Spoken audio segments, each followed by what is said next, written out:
Can you get $20 million from a bank with your YouTube views?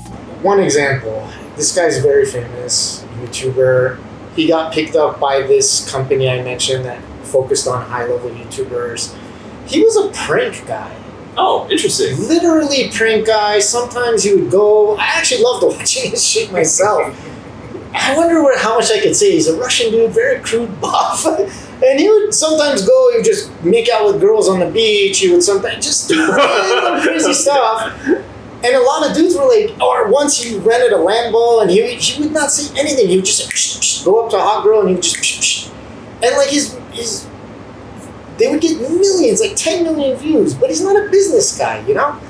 And so this company, this YouTube studio then picked him up and then made the business side professional, plugged him into these, they claim their algorithm, every company claims their algorithm's the best, but they plugged him into their algorithm.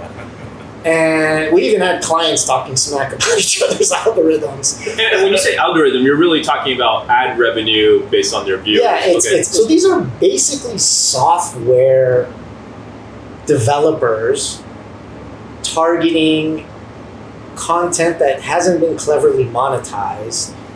And then somehow they develop this studio, but it starts with the software. Interesting. Because the software is what brings in the money. Gotcha. And then with that money, they're like, hey, maybe let's open up a studio arm. Hey, let's have a merchandising arm. It really is like a tech startup. It's a software. Yeah, a lot of new media companies have proprietary programs. All of them. Each one has their own proprietary. That which by the way, this always kills me. It's like always developed by some 20-year-old who's like now a multimillionaire. Okay, it's like Rocky's jealous now. I'm not jealous. I'm just like, yeah, it makes sense. Well, I'm jealous, but anyway, John's projecting. But they have like this. And that's where the VC $20 million goes. It doesn't go to paying YouTubers. It goes to developing $10-15 million of R&D into the software, and then $5 million of gathering talent. And then if it starts proving out, then they go to round 2 and say, hey guys, let's get a series B, which means second round of investment. So basically series, like there's seed, series A, B, C, whatever. It's just like continuing rounds of capital raises, right? Mm-hmm. But anyway, they a lot of these, if not all, I guess, they revolve around some sort of proprietary program, some software, whatever.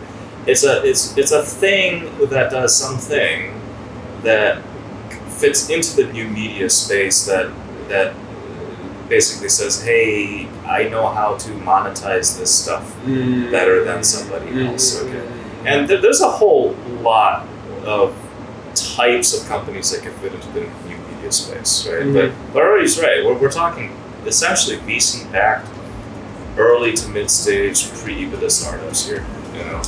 Tech companies. Thanks for watching. Subscribe. Unless you hate YouTube, which in that case, I don't understand why you are here. But since you are, subscribe.